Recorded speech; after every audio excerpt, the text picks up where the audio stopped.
उत्तम शुक्रवार, good Friday आप सबों को बहुत बहुत मुबारक हो। भाई बलबीर की ओर से मुझे 7वीं वाड़ी पर बोलने का मौका दिया गया है, जो लूका रचित सुसमाचार उसके 23वें अध्याय की 46वीं आयत में पाई जाती है। यह वाणी 7वीं और अंतिम वाणी है। प्रभु का धन्यवाद हो कि जब हमारा प्रभु इस दुनिया में था तो उसने हमसे बातें की, मगर जब वो अपना बलिदान दे रहा है तो वो हमारे लिए बातें कर रहा है। उसने कहा, हे पिता, इन्हें क्षमा कर। उसने हमारे लिए, हमारे वास्ते, क्योंकि उसने हमारे पापों का बोझ अपनी ओर ले लिया, अपने ऊपर ले लिया था, और इसलिए वो हमारे लिए बात कर रहा है। हे पिता, मैं अपनी आत्मा तेरे हाथों में सौंपता हूं। पिता कह करके उसने अपने पुत्रपन को बनाए रखा।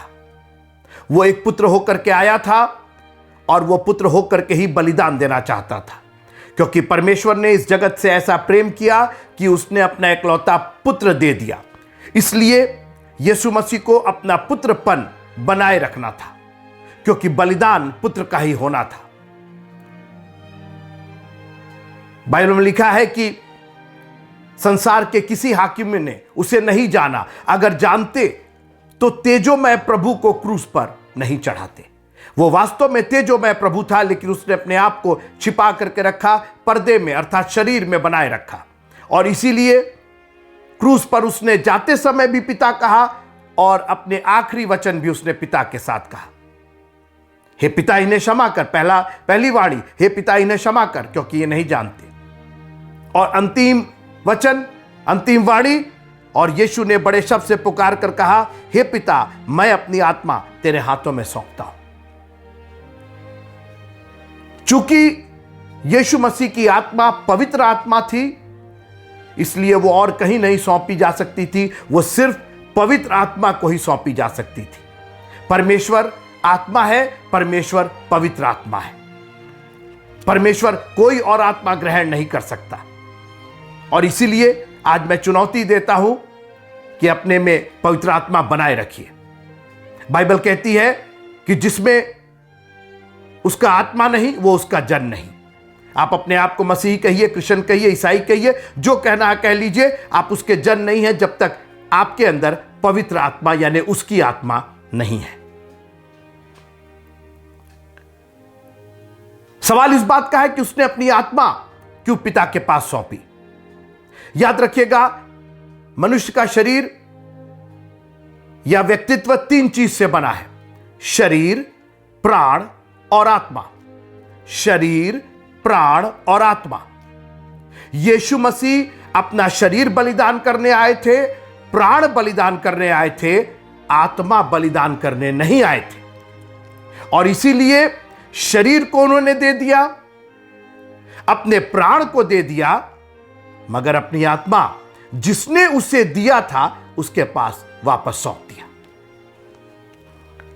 यीशु मसीह ने प्रभु भोज के समय रोटी ली, उसको तोड़ा और कहा कि ये मेरा बदन है, ये मेरी देह है जो तुम्हारे लिए तोड़ी जाती है। तो शरीर का बलिदान हुआ, शरीर तोड़ी गई, शरीर का जो सैक्रिफाइस होना था वो हो गया। अब प्राण को भी उन्होंने हमारे वास्ते दिया।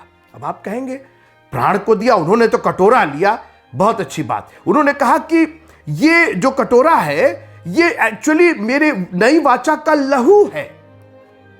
अब लहू का प्राण से क्या लेना देना है? लय व्यवस्था,